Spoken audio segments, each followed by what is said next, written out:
porque é importante, porque precisamos pesquisar e entender os esportes no plural, né?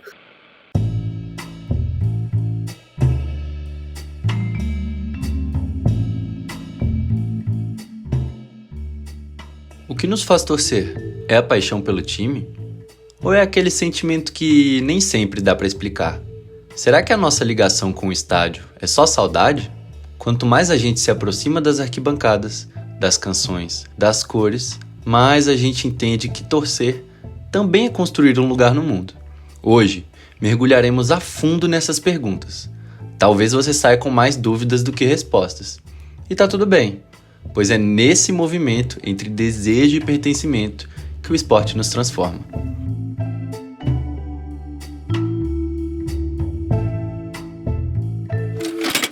Bom, a essa altura você já deve estar sabendo que o Cancha FM é o podcast do Grupo Cancha. Ele é produzido por estudantes de Ciências Sociais da Universidade de Brasília e nessa primeira temporada estamos transformando os encontros que tivemos com pesquisadoras e pesquisadores do esporte ao longo de 2024 em episódios de podcast. Nossa pergunta norteadora foi: por que estudar o esporte? E a partir disso saíram os mais diversos encontros. Esperamos que gostem.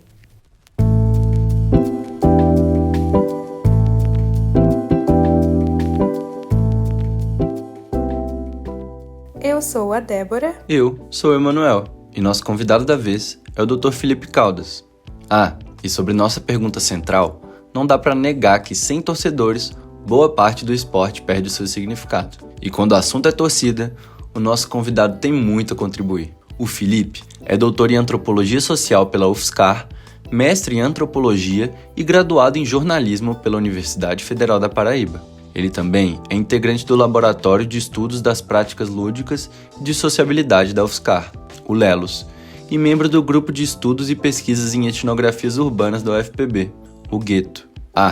E também é membro fundador da Rede Nordestina de Estudos em Mídia e Esporte, a RENEM. Um currículo recheado, né? Aliás, modéstia à parte, Felipe também é um baita escritor.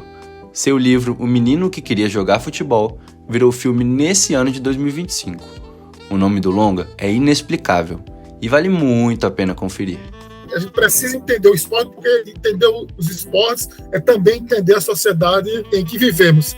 Eu acho que é importante a gente ter em mente que os esportes não são fenômenos isolados em si mesmos. Eu acho que essa é a principal relevância que a gente precisa entender, e a partir dos esportes nós vamos poder discutir uma série de questões. Estudar o esporte é buscar entender uma parte fundamental da vida em sociedade, mas cada esporte em cada lugar carrega suas histórias, seus próprios significados e tensões. Não se pode analisar o futebol brasileiro como se analisa o futebol europeu, assim como não se pode observar o hóquei no Canadá do mesmo que se observa no Chile ou nos Estados Unidos. Generalizações apagam as particularidades, silenciam as lutas e desconsideram as identidades que se construíram em torno do esporte naquele determinado local. Cada torcida, cada rito, cada paixão nasce de um contexto social e político único, esse que precisa ser respeitado e compreendido a partir de sua própria complexidade. Os esportes são isolados em si mesmos e eles também não estão apartados de seus contextos, né? E aí quando a gente se depara com essas perguntas tolas de é possível misturar política e futebol, ele simplesmente questiona, não só questiona, ele diz que não se deve misturar as duas coisas, e aí essa opinião não faz sentido, porque você ponderar a possibilidade de política e esportes não se misturar, você tem que partir do pressuposto de que são coisas diferentes. E não são coisas diferentes. O futebol, o esporte, ele vai ser um importante espaço de debates, um importante espaço de reflexões sobre a sociedade, de reivindicações de direitos. E pesquisar isso é pesquisar também, pesquisar nossa própria sociedade, nossa vida e tal. E é isso. É a gente entender o esporte como algo muito, muito além do que apenas passatempo, do que apenas lazer, do que apenas divertimento. Bom, se o esporte ocupa um espaço central nas dinâmicas sociais, são os sujeitos que o vivem no cotidiano, especialmente os torcedores, que nos revelam camadas ainda mais profundas desse fenômeno. Ao mesmo tempo em que a paixão das torcidas move o esporte, existe um movimento contrário de higienização e controle sobre quem pode torcer e como se deve torcer. A paixão, tão celebrada nas arquibancadas, é muitas vezes vista como ameaça quando transpassa os limites do que é considerado aceitável. É muito presente o debate sobre violência nas torcidas e o direito à arquibancada, mas pouco se discute como o próprio sistema esportivo produz uma domesticação dos corpos e dos sentimentos. É um jogo de forças onde o torcedor é fundamental, mas precisa se encaixar em padrões que muitas vezes subtraem o próprio sentido e a simbologia que fizeram do esporte paixão popular.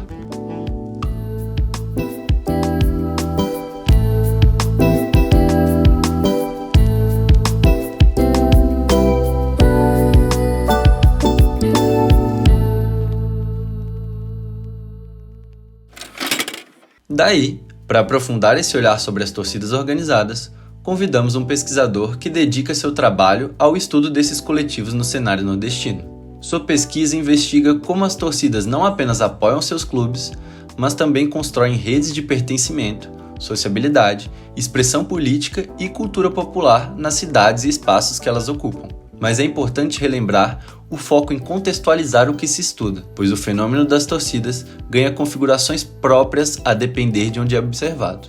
Daí, o Felipe ressalta a diferença nas dinâmicas esportivas e na do torcer no Nordeste em comparação ao dito eixo Sul-Sudeste. Um comentário que aconteceu na minha defesa de tese, que talvez foi uma das coisas que mais me emocionaram, mais me orgulharam, foi o professor Flávio de Campos, da USP, que ele participou da banca. Ele chegou em um momento que ele disse assim: a sua pesquisa não é sobre torcidas de futebol, a sua pesquisa é mais do que uma pesquisa sobre torcidas organizadas, é sobre a cidade, sobre sobre tudo aquilo que cerca, e eu acho que essa é a grande potência, esse é o grande cuidado que a gente está discutindo sobre vida, cidade, sociedade, direitos. No final das contas, não é uma pesquisa sobre torcida organizada, é uma pesquisa é um diálogo com as periferias, e aí volta aquela questão de que as torcidas organizadas, em geral, elas estão nas periferias, pelo menos no contexto paraibano, acredito que em São Paulo, pelo menos também, no Rio de Janeiro. No Nordeste, eu posso atestar isso. Eu acho que Rio e São Paulo também, não sei a realidade de todas as capitais do Brasil, mas as torcidas organizadas nordestinas, paraibanas, em geral, são formadas por torcedores negros, periféricos, pobres, que reivindicam esse direito à cidade, que se utilizam do esporte, se utilizam no bom sentido, se utilizam do esporte, do futebol, da torcida, para se apresentarem à sociedade e reivindicarem seus espaços, né? Então, não é apenas um direito à arquibancada, mas é um direito a ocupar as periferias, a ocupar a rua, as calçadas, enfim. As torcidas organizadas não são apenas grupos que cantam e apoiam um time de futebol. Elas são também coletivos costumeiramente enraizados nas comunidades onde atuam, principalmente nas periferias urbanas. Muitas vezes, as organizações de torcedores promovem ações sociais, campanhas de solidariedade, eventos culturais e até atuações políticas diretas. Nesses territórios periféricos, marcados pela falta de políticas públicas, a torcida se torna um espaço de pertencimento, proteção e organização popular. Do ponto de vista da sociologia urbana, esses grupos ajudam a construir redes de apoio, identidade e resistência, desafiando a ideia de que o futebol é só entretenimento. Ele também é um instrumento social que intervém e possibilita a vida cotidiana em comunidade. Mas é um diálogo com as periferias, entendendo toda a complexidade dessas coletividades torcedoras. Então você tem a festa como um ato político muito importante, você tem a relação desses torcedores com a comunidade, um cuidado, uma proteção. Então você tem as ações sociais, elas são muito frequentes. Então é mais uma demonstração, esses jantares sociais, que é mais uma comprovação, talvez, é mais um indício, pelo menos, de que não se trata apenas do futebol, esse é apenas muito entre aspas, mas que é uma relação que ganha a cidade, né? Que ganha as periferias, principalmente. Então você tem a ocupação das praças, como eu falei, de reivindicar seus espaços, né? Uma praça pública que foi construída com outros fins, mas que é ocupada, é reivindicada pelos torcedores. A gente subverter a ideia de um tempo do jogar e um local do jogar, né? O torcer, o futebol não está resumido ao estádio de futebol, não está resumida à arquibancada, não está resumida aos 90 minutos de jogo. Ela ganha contornos muito maiores, muito mais ampliados. A rua, a calçada, o entorno do estádio, o bairro, ao mesmo tempo, o dia inteiro antes do jogo, você já tem as mobilizações torcedoras. Então, essa ideia da gente problematizar verdades que, com o tempo, são consagradas, né? O futebol é para se torcer nas arquibancadas. Não, mas tem toda uma série de dinâmicas que estão acontecendo fora da arquibancada e elas são de extrema importância. E é interessante a gente analisar como funcionam essas dinâmicas que são quase sempre ou majoritariamente coletivas, né? E dentro das próprias torcidas organizadas, é possível encontrar associações e cisões entre grupos de estados diferentes, por afinidades ou eventos que ocorreram no passado. Elas podem ser identificadas através de símbolos, gestos, cores e cantos em comum. Além disso, é frequente a presença de rivalidades entre torcidas organizadas de um mesmo clube. E em meio a todo esse caos organizado, se constitui a dança da arquibancada.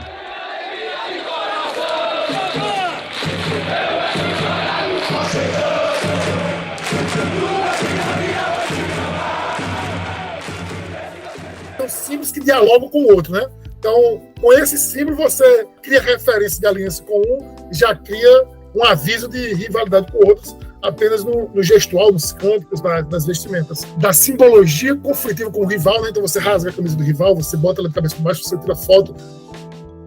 Outro ponto importante sobre as torcidas organizadas é a forma como elas enfrentam cotidianamente a violência policial, que não é apenas um excesso, mas parte de uma lógica racista estrutural e institucional, que marca os corpos pretos e periféricos como alvos. Muitas intervenções da polícia, especialmente durante os jogos ou manifestações das torcidas, vêm acompanhadas de repressão brutal, abordagens violentas e práticas que estão muito mais ligadas ao controle social do que à segurança pública. A mídia, por sua vez, cumpre um papel importante nesse processo. Muitas vezes, escolhe manchetes e narrativas que naturalizam a violência policial e criminalizam a torcida, como se a repressão fosse o único caminho possível, reforçando uma estrutura que segrega, marginaliza e desumaniza os torcedores. Talvez seja um dos debates mais urgentes que nós precisamos fazer, é como as polícias militares, Brasil afora, elas dialogam, entre aspas, que não há esse diálogo, com as torcidas, né? Com as periferias. Durante minha pesquisa, eu sou uma pessoa identificada como branca, né? Não foram raras as vezes, por exemplo, que eu estava pesquisando as torcidas, então estava eu, mais 14, 15 pessoas, todas pessoas negras, e a polícia militar chegava, revistava esses 15 torcedores negros, e eu não era revistado. E eu simplesmente era deixado de lado e tal. Então, isso é um ato extremamente violento, é um ato de institucionalização do racismo, né? O racismo não apenas estrutural, mas institucionalizado, praticado pelo Estado, extremamente naturalizado pela mídia. Eu sou graduado em jornalismo, então minha formação original é jornalismo, meu mestrado e meu doutorado é antropologia, e eu sou extremamente crítico, extremamente envergonhado, extremamente revoltado com a forma como meus colegas jornalistas noticiam qualquer tipo de conflito, qualquer tipo de situação aparentemente atípica nos estádios de futebol brasileiro, aqui na Paraíba também. Como existe uma aceitação tácita e prévia de que os torcedores são os criminosos, os torcedores são os provocadores do tumulto, da baderna, da forma pejorativa como as pessoas queiram chamar, e como existe, ao mesmo tempo, essa aceitação tácita, prévia, preconceituosa, violenta, de que a polícia está ali para controlar, para trazer ordens, enfim, um discurso extremamente positivista, né, de aceitação tácita da violência policial como forma de coibir outras violências, mas isso é um discurso que é naturalizado pela mídia, que valida essa ação policial que é truculenta, violenta, racista, preconceituosa. Talvez é um dos temas mais urgentes que a gente precisa ter, de como esse racismo institucional ele não só é praticado, como ele é referendado e validado pela mídia esportiva na forma como a mídia especializada, a mídia noticia esses episódios. Então, frases como a polícia precisou usar gás de pimenta, né? Quando você fala que a polícia precisou, você está dando a entender de que todas as outras formas possíveis foram tentadas, fracassaram, e que o gás de pimenta foi a única forma possível de conter os torcedores. E não é isso que acontece. É uma violência que o alvo tem cor, né? O alvo tem origem na cidade, nas periferias. Esse é um ponto de extrema importância no nosso debate e no nosso papel como torcedores e cidadãos ativos. Muitas vezes, torcidas organizadas são formadas por jovens negros e periféricos. Segundo dados do Fórum Brasileiro de Segurança Pública, jovens negros são mais de 75% das vítimas de ações letais da polícia no país. Esse padrão também se reproduz quando esses corpos estão nas arquibancadas ou nas ruas, como torcedores organizados que são vistos com desconfiança, violência e tratados como ameaça quando ocupam o espaço público. Essa lógica se reflete na ação policial e nas narrativas da mídia, que naturalizam a repressão e, com isso, criminalizam a própria existência dos torcedores como tais.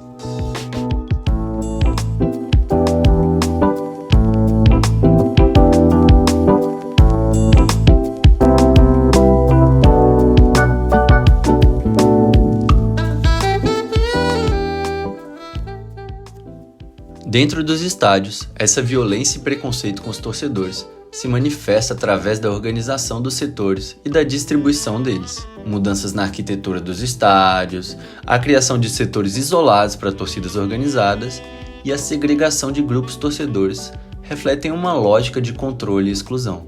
Essa distribuição acaba segregando ainda mais os grupos, impedindo o acesso e a participação mais livre da população nos espaços que devem ser compartilhados. Como os estádios também reproduzem essas separações, tem setor, né? É muito forte. Como a ação policial do setor mais popular do estádio, ele acontece de forma mais violenta do que acontece em outros locais do estádio. A partir disso, o Felipe, torcedor apaixonado do Botafogo da Paraíba, traz o exemplo do que acontece com o policiamento e divisão de setores no estádio José Américo de Almeida Filho, o Almeidão, a Casa do Belo. Para quem não conhece o estádio, existe a arquibancada Sol e a arquibancada Sombra. A Sombra é classe média, porque, como o nome sugere, as pessoas ficam na sombra quando o jogo é à tarde. E a polícia tem a revista policial para entrar no estádio na sombra. Ela é muito mais cautelosa, muito mais cuidadosa, muito mais amena do que acontece na arquibancada Sol, no mesmo estádio, no mesmo jogo praticado pela mesma polícia militar. E as pessoas simplesmente não se questionam sobre isso. Ou não só não se questionam, como validam, mas tem que ser mesmo, porque do outro lado tem os marginais. Esse discurso é muito recorrente. Bem, o Almeidão foi erguido em 1975 em João Pessoa, com uma estrutura que reflete a intenção de controlar o acesso das camadas populares ao futebol. Seus setores e entradas foram planejados para distanciar as torcidas organizadas do centro das arquibancadas, tentando limitar sua influência e visibilidade. No entanto, essas torcidas subverteram essa lógica, ocupando o estádio com suas bandeiras, cantos e presença ativa, transformando o Almeidão em um palco de expressão popular e resistência. E aí, mais um exemplo dessa coisa da subverter o tempo do torcer, mas o estádio Almeidão é um entorno completamente inóspito, ele é pensado para que as pessoas não o ocupem, né? Então é um grande descampado de barro, não tem para onde sentar, não tem onde ficar, mas cometeram o erro, entre aspas, né, de manterem um pé de castanhola ali perto. Então esse pé de castanhola, ele simplesmente é subvertido, no bom sentido, e vira lugar de permanência. Então você imagina um estádio completamente isolado, que não é feito para essa permanência, mas de repente você tem torcedores se reunindo 10, 11, 12 horas antes de um jogo de futebol, bebendo, tomando cerveja, comendo feijoada, dançando, escutando música, cantando. Então, essa subversão do tempo do torcer, que dialoga com o que eu já falei bastante sobre esse direito à cidade, né? Um assunto recorrente no estudo do esporte é a relação das torcidas de futebol com a cidade e como acontece a ocupação da mesma pelos corpos que torcem. O Felipe reforça um ótimo ponto de discussão ao falar das divisões espaciais do Almeidão e as diferentes formas de apropriação, tanto física quanto simbólica desses espaços pelas diferentes torcidas de seu clube. De que a gente não tem como falar em torcida do mesmo clube, no singular e tal, que é uma ideia, são torcidas no plural, múltiplas, divergentes. Então você pega a torcida jovem do Botafogo, por exemplo, ela ocupa uma pracinha que fica debaixo do pé de castanha que eu falei. A Fúria Independente, que é uma outra torcida do Botafogo, também de periferia, mas que tem essa rivalidade, tem uma certa rivalidade com a jovem, ela ocupa as estruturas de um bar desativado que só tem a estrutura, nunca funcionou, mas que eles ocupam essa estrutura. A Império, que é uma torcida de classe média, que fica na sombra, ela ocupa o outro lado do estádio. Aí tem agora a Setor 31, que é uma barra, que ela se apresenta como barra, com charanga e tal, elas ficam do outro lado. Então, mesmo num jogo que só tem torcedores botafoguenses, cada uma das identidades torcedoras, elas territorializam um espaço diferente do estádio. A discussão levantada pelo nosso convidado acerca da territorialização dos estádios e o seu papel na cidade conversa diretamente com a primeira produção sobre futebol e ciências sociais no Brasil, a obra O Futebol Brasileiro, Instituição Zero, dissertação de mestrado da professora Simone Laude Guedes, pioneira da área. No segundo capítulo, a autora diz que o estádio concretiza a hierarquização vigente na sociedade ao oferecer lugares de acordo com as possibilidades de compra do indivíduo, seguindo o mesmo critério desigual presente na sociedade. Ou seja, fica ainda mais clara a indissociabilidade do estudo do esporte com os aspectos políticos da sociedade.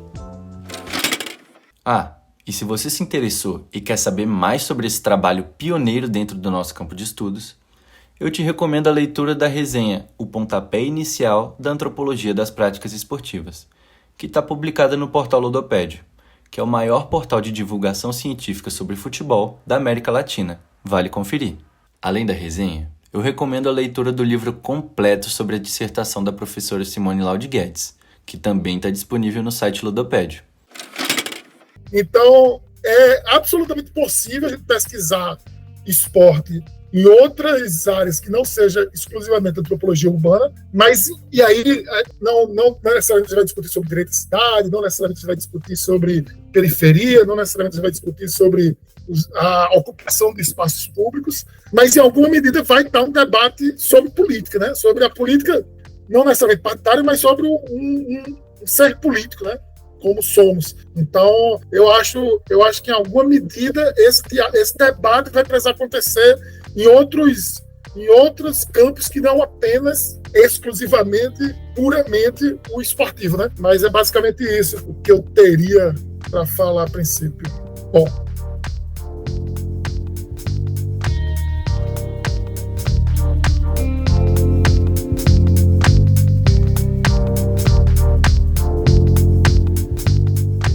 E isso é tudo por hoje. Aproveita e segue a gente lá no Instagram, @Grupo Cancha. Segue a gente também nas principais plataformas de áudio. Compartilhando o episódio, você dá uma moral gigante pra gente. Até o próximo episódio!